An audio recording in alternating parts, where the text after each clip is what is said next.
नमस्कार शेतकरी मित्रांनो, मी रामेश्वरमध्ये. मागच्या वर्षी आपण काही व्हिडिओ टाकले होते हळदीचे, ज्याच्यामध्ये समजा सुरुवातीपासूनचं नियोजन नव्हतं. पण आता आपण एका प्लॉटवरती आलेलो आहोत आणि इथे आपण बघतोय तर हळदीची लागवड चालू आहे. तर बऱ्याच भागामध्ये आज तारीख आहे 28 जून 2026. तर बऱ्याचशा भागामध्ये 50% हळदीची लागवड झालेली आहे. काही लोकांनी समजा पाऊस नसताना ठिबकच्या पाण्यावरती म्हणा किंवा तुषारनी पाणी देऊन हळद लागवड केलेली आहे. तर त्या लोकांमध्ये आता आपण तिथं हळद निघालेली आहे, पण ती आता बघतोय तर हळद कमजोर निघालेली. ओके, त्या लोकांसाठी पण थोडं शेवटी काही नियोजन सांगेल ज्यांनी काही गडबड केली होती. तर आता मागच्या वर्षी पाऊस थोडासा लवकर झाल्यामुळं, मेमध्ये पाऊस होता, जूनमध्ये लागवड लवकर झाली, त्याच्यामुळे शेतकऱ्यांना अपेक्षा होती यावर्षी पण तसंच काहीतरी होईल.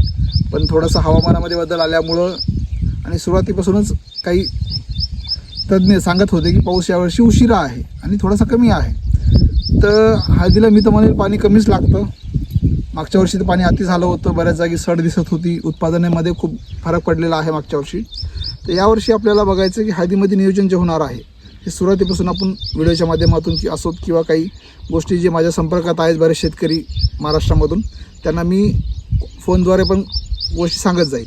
ओके, आता आपण ज्या गोष्टी बघतो इथून आता लागवड आहे. लागवडीमध्ये आत्तापर्यंतचं नियोजन, हळदी बेडवरती खत टाकून घेतो आहे. खत मनसाल सुपर दाणेदार आणि निंबोळीचं आहे, याच्यामध्ये बाकी दुसरं घ्यायची काहीही गरज नाही आहे. सुपर यासाठी घेतो आहे फॉस्फरस असल्यामुळं आणि सल्फर असल्यामुळं.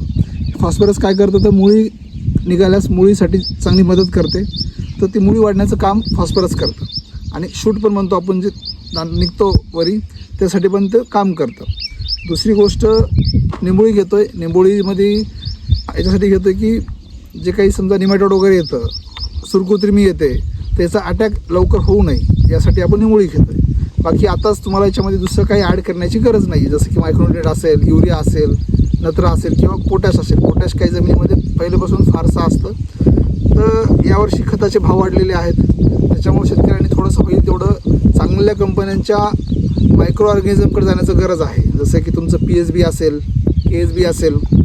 ओके, ह्या बॅक्टेरिया वापरण्याचं गरज आहे, ज्याच्यामध्ये आपण खतासोबत हे बॅक्टेरिया वापरलं तर जमिनीमध्ये जे खताचे अवशेष पडून आहेत ते मिळवण्यास मदत करते. ओके, आता याच्यावरती एक व्हिडिओ बनवेल की खत कसं काम करतं काही नाही, ते एक दुसऱ्या व्हिडिओमध्ये पडेल, कारण हे लंबा व्हिडिओ जातो. तर खताचं झालं नियोजन. बेने प्रक्रियामध्ये खूप छान मार्केटमध्ये मॉलिक्युल्स आहेत, जसं की वार्डन आहे, तुमचं इलेक्ट्रॉन आहे UPL कंपनीचं. जास्त खर्चामध्ये जायचं नसेल, साधारण मॉलिक्यूल म्हणजे साप घ्या, तसं क्विनोलोफॉस, हे दोन्ही टाकून त्याच्यामध्ये ॲड करून घ्या. ओके, आणि 10 मिनटं बेनं त्याच्यामध्ये पुरून राहू द्या. बेने प्रक्रिया करून हळद लावून घ्या. याच्यामुळे काय होईल, लवकर जमिनीमध्ये असणारी बुरशी, जी जमिनीमध्ये बुरशी असते ती लवकर त्या हळदीच्या खोबावरती अटॅक करणार नाही आणि त्याच्यामुळे सुदृढ चांगली हळद निघण्यास मदत होईल. ओके, आता हे झालं आतापर्यंत नियोजन.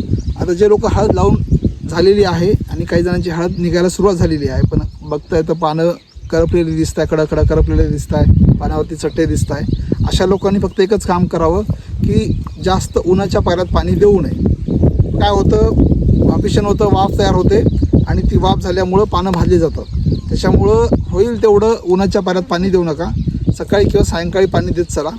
आणि जमेल तर त्याच्यासोबत 19-19 आणि अर्धा किलो ह्युमिक हे द्या. ह्युमिक नसेल तर कुठल्याही चांगल्या कंपनीचं फलविक भेटत असेल तर ते फलविक घ्या.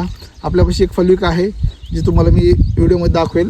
तर ती फलविक पण इतकं सुंदर काम करतं जारवा वाढण्यासाठी आणि चिलेशन करण्यासाठी. ह्युमिक मेन तर काय करतं तर चिलेशन करतं, प्लस फलविक तर दिलेले खतं अपटेक करण्यास मदत करतं. यासाठी त्याचा वापर करा.